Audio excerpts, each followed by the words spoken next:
Welcome to recap number 8 of my chess tournament played in Sardinia, Italy. I currently have a measly 2 out of 7 at this point in the tournament, and I have to absolutely, for my life on the line, salvage my tournament. Salvage, as I see it, is as if you have a boat like the Titanic that sinks, 1,500 people die, it's an absolute tragedy, but at least they get to salvage the treasures of the Titanic years after. And so my ship has already sank in this tournament. I need to salvage it and save my tournament for my ultimate lack of demise. Just to save the reputation. And it's a very strong tournament. If I can win these, I can win some points. So my opponent opens with d4, knight f6, knight f3, and then d5.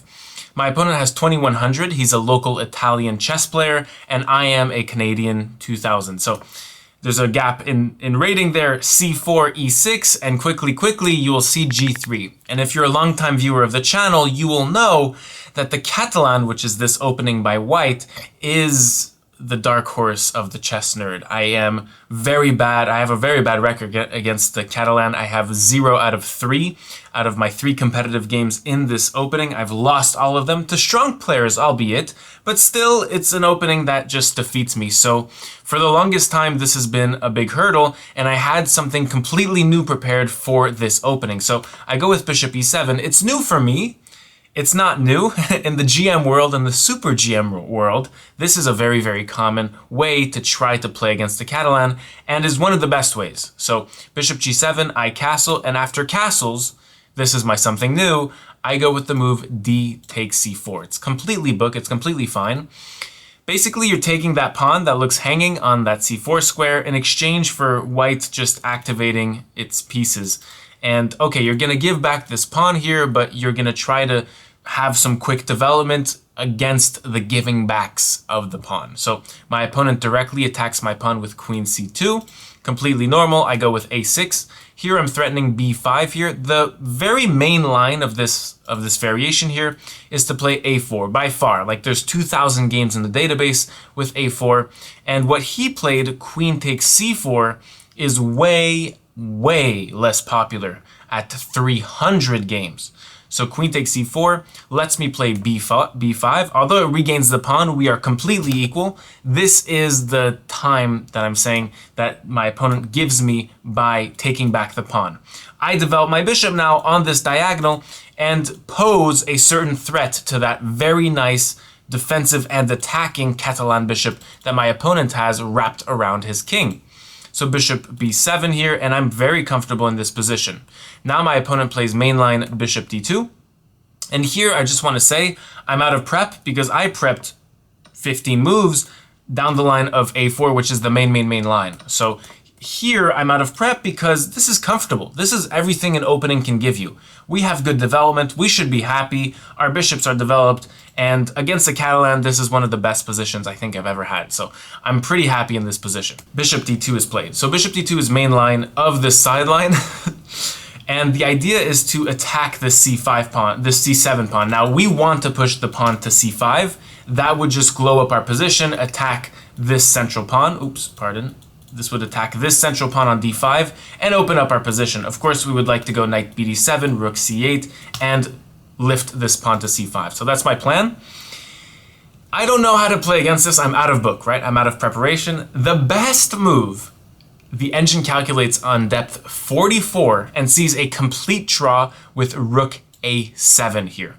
And the idea is to develop and to go queen a8 at the very end and then c5 here.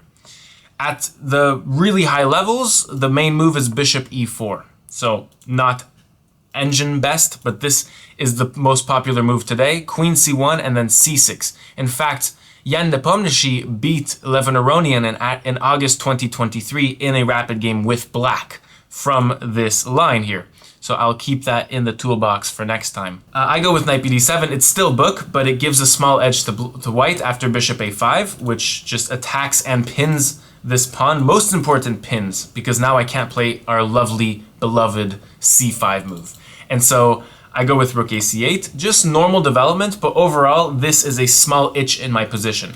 I can't really develop this pawn and like open up that position mainly the x-ray on this queen will be very nicely delightful if I can push c5 and open up that c-file. So my opponent goes knight bd2, and here I am gonna question you, okay? Based on your style, I'm gonna offer you two plans, and you're gonna tell me which one you think I played and which one you would play. They're both good plans, so there's no wrong answers, truly. What would you do? Would you do A, go knight b8 and go knight c6 to kick this bishop, and then potentially with this knight go knight b4, activate the knight, and then maybe c5 in the horizon once that bishop is kicked? Or B, would you play queen e8? So here white can't take this pawn because of bishop d6, the bishop is pinned, that bishop will fall. So queen e8 with the idea of bishop d6, and then you push e5 here. So both plans are really good. I think they reveal your style just a little bit. Now, I played knight b8, which is Peter Lecko's plan. So I didn't know this at the time of playing this. Yes, the engine is saying knight b6 is better.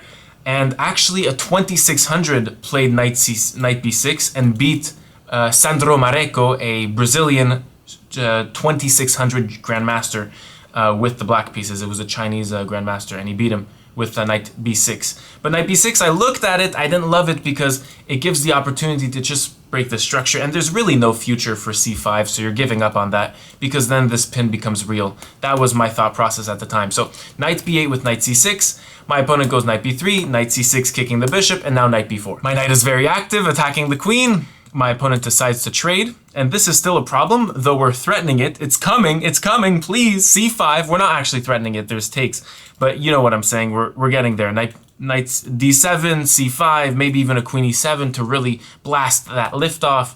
But now my opponent kills my dreams and plays knight c5. I saw this. Now I'm going into a risky line. If this doesn't work out for black, it's pretty much toast.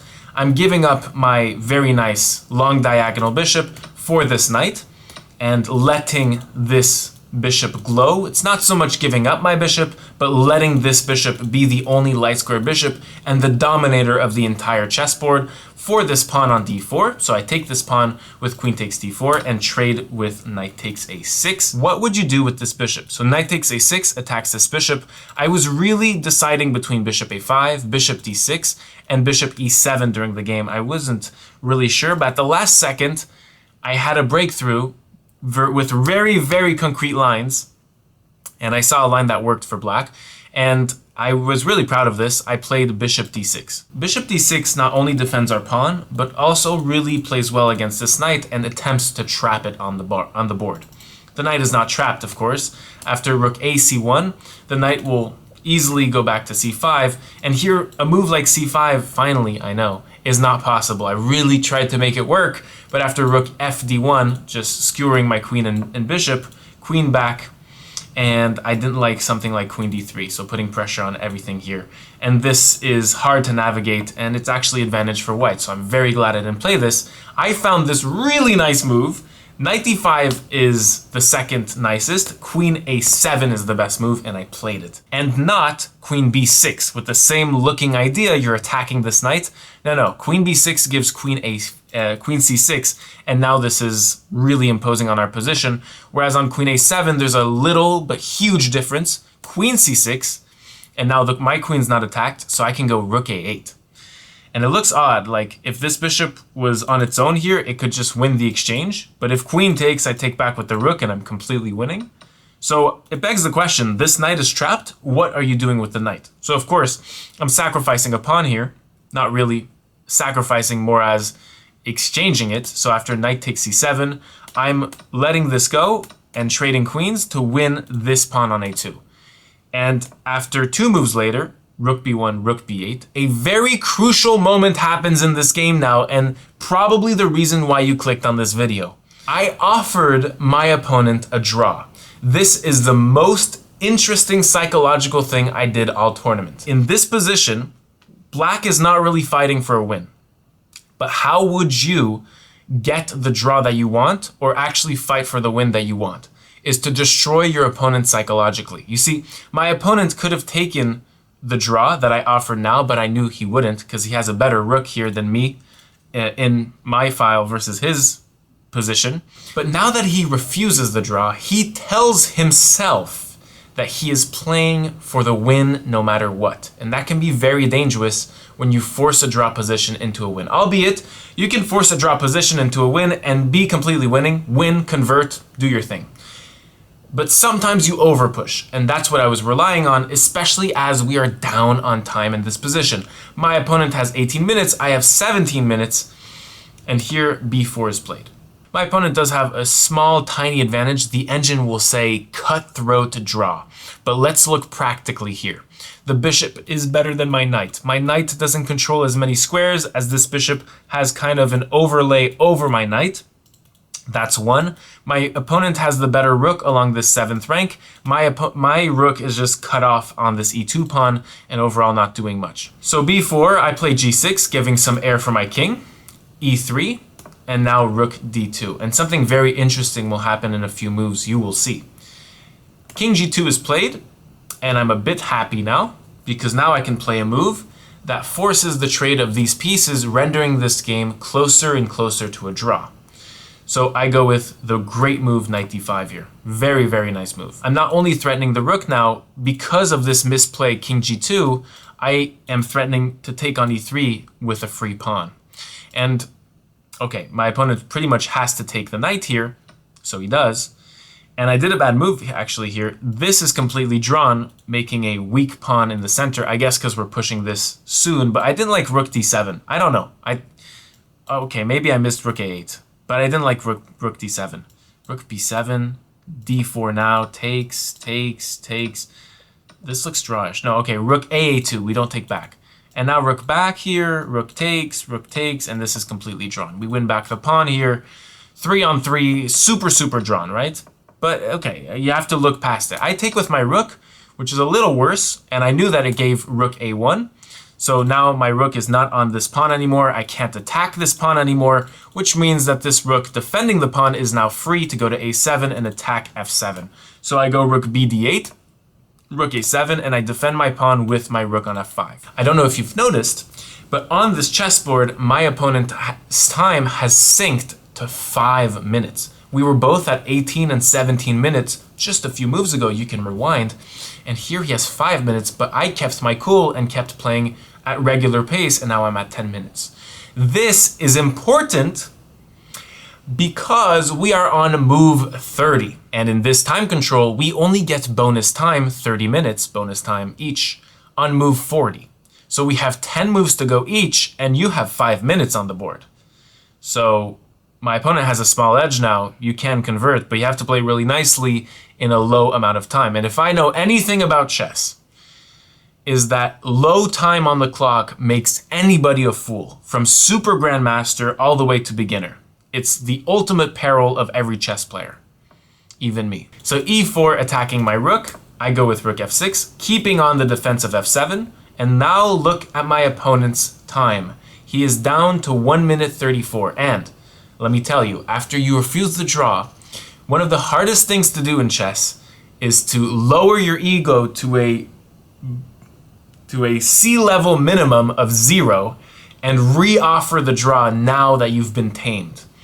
And my opponent can't do that. I'm sure many of you wouldn't do this after refusing a draw, thinking that you're winning or pushing for the win. And so my opponent continues with rook d7, the only move that keeps white's edge. I go rook c8 and now e5. And this is the mistake. My opponent had 9 seconds on the clock, so it's not like so bad on him. But just rook d c7, rook a c7 here, rook here, because I want to go here. This is like my try here for the win. And now rook d2, this would keep the edge for the white pieces, threatening rook b7 to win the pawn. But my opponent goes with e5, and this gives the f5 square, and if you're trying to trap my rook, I calculated through this a million times because the game is on the line, and it doesn't work. So after g4, I have rook f4, this square is now mine. You can play king g3, but I have something like g5. g5 is better than what I played. I was gonna play g5, but then I decided that a fork of 2 pawns is better. The little downside of this is that I'm giving the bottom rank to my opponent. So my opponent uses it, rook a8 check, king g7, and f3. And now, as you have realized, we are on move 37, 3 moves left to go, but my opponent has basically given up the game at this point. I mean, the tables have turned in the way that these weaknesses are not going away, and I have very few weaknesses that my opponent can directly target and win. And practically speaking, this white can still hold on if white plays the best possible, but it's very hard to hold this. 3 moves left for bonus time. I go g5, rook b8, attacking my pawn, and now I go rook c3. Just completely not caring about this pawn. Again, my opponent is on like 2 seconds every turn. He's playing fast, and he's pissed because he knows that he gave up the edge, and now black is completely winning because this weak pawn is not only a weak pawn, it's a weak king. And a weak king in an endgame with 2 rooks is very, very dangerous. So rook takes b5, taking back my pawn.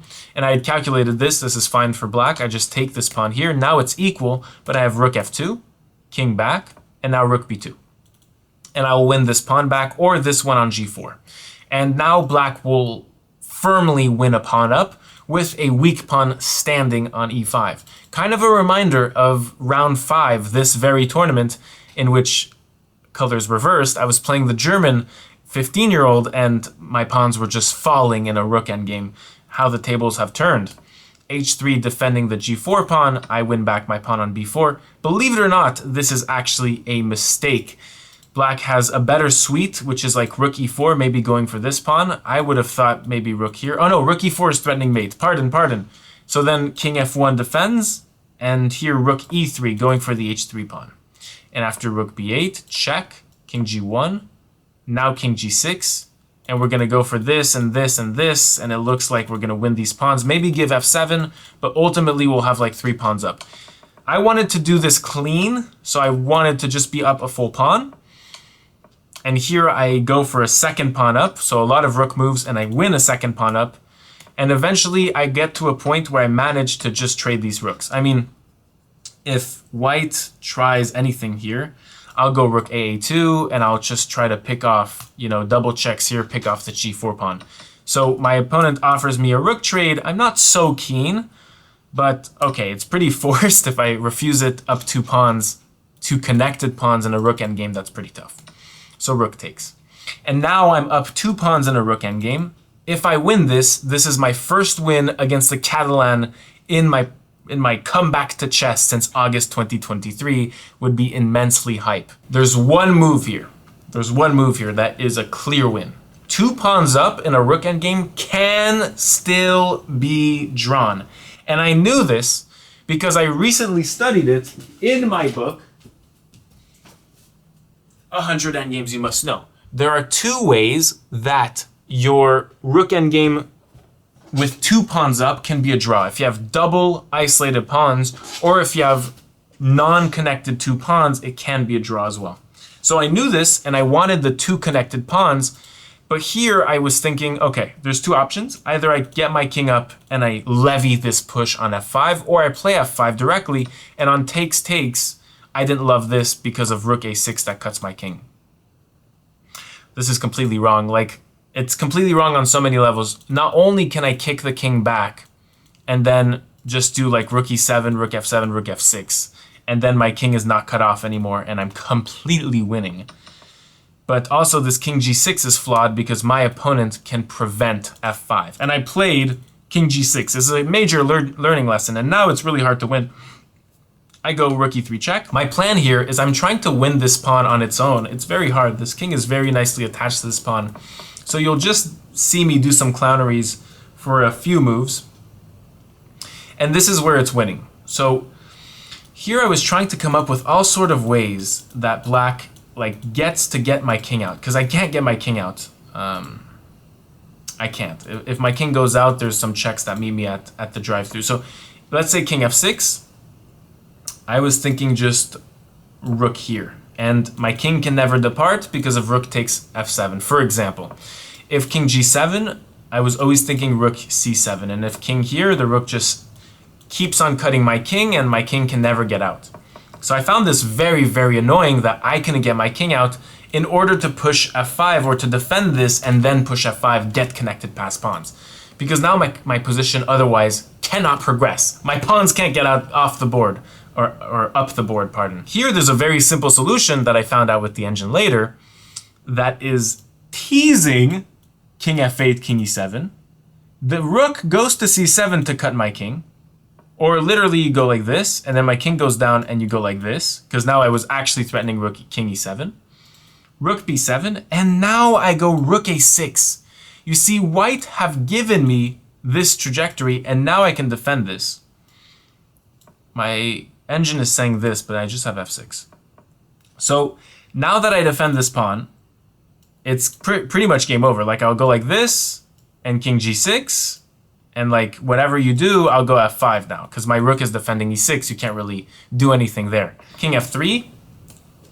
I go rook e5 here. I'm trying to push this. And finally I cave. I go like f6.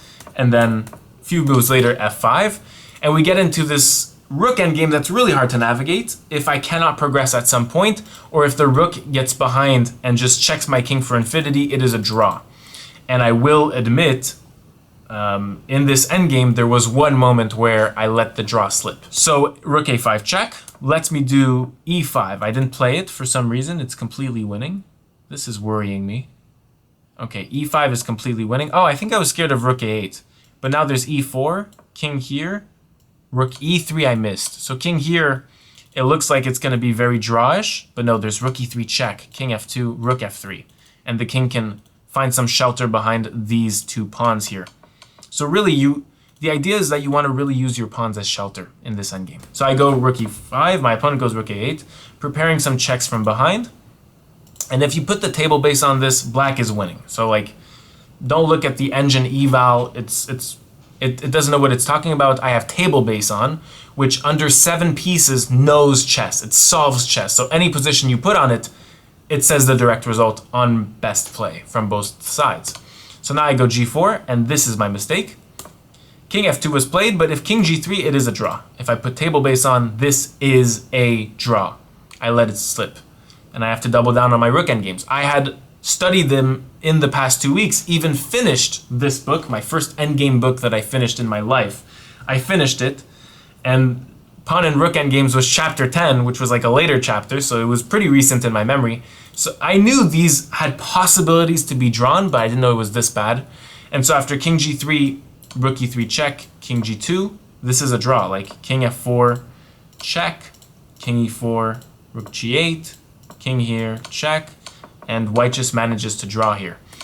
My opponent, though, does not keep on my weak g4 pawn and goes king f2, and this lack of presence lets me play king f4, the only winning move here. Now, if you check my king on f8, I'll just go king e8, king e4. So that's what happens. Oh no, I go rook f5, even stronger. Rook here, and now I can push my e-pawn, and it gets to a position where now it's completely winning. It gets to a position where it gets kind of, you know, like this. I can't really get my king back here. It doesn't look like I'm progressing here. So I end up sacking a pawn here on g4. You can't really take now because of e3 check. Discovered check. I found this trick really cool. And on rook f4, I can just trade and make a queen. So rook f4 now, and I just end up giving the pawn. And here we get a very familiar position in a few moves, in which here we have a way to win with the black pieces that is called the Lucina position. I think this is my first Lucina, no, this is my second Lucina position that I've had in my OTB journey, 70 games by now, 70 plus, and black to play and win. So here, it's a harder version, but it's still Lucina very easy. We will do the bridge. So after rook d2, taking out the squares from my king here, I want to get my king out so that I can promote my pawn. But if my king goes ever out, it's just check and checks for infinity, right? And if my king goes too far, well then the rook will go back to e2 and I have to defend this pawn. So how to solve this solution is that you bring your rook to g5. And my rule of thumb is always 5 files from the promotion zone. So if the pawn is promoting here, it will be the 4th rank. So like rook here. Here my opponent resigned because Lucina. And this was my first win in the Catalan. I'm very, very proud of this personally. It shows growth. But let's say he continues on, king h3. Now I can go king f2, and on rook f7 check, king e3. I'm threatening always to promote, so you have to keep up with the checks. King f3, and now you can do like a waiting move, but now I have mate. That's a cool mate, actually. Let's say you go king h4. Now I can go rook g4 and then rook e4 here. But let's say you go check, king here, check, and now rook e5. And here I will be promoting with a win. It's important to keep the king very far away so that after that this happens, you don't have a king f2 that surprises you and stops the promoting pawn. And in that position, after 80 moves, and a 5 hour and 20 minute game. It was a 5 hour and 20 minute game. Insanity. 80 moves. My opponent resigned. And for the first time in this tournament, I beat somebody who has a higher rating than me. That feels good. I win against the Catalan for the first time. That feels good. And tomorrow is the final round, round 9. I am paired against a 2170 rating with just as bad a tournament as me. And this is my true opportunity to salvage the tournament. See you tomorrow.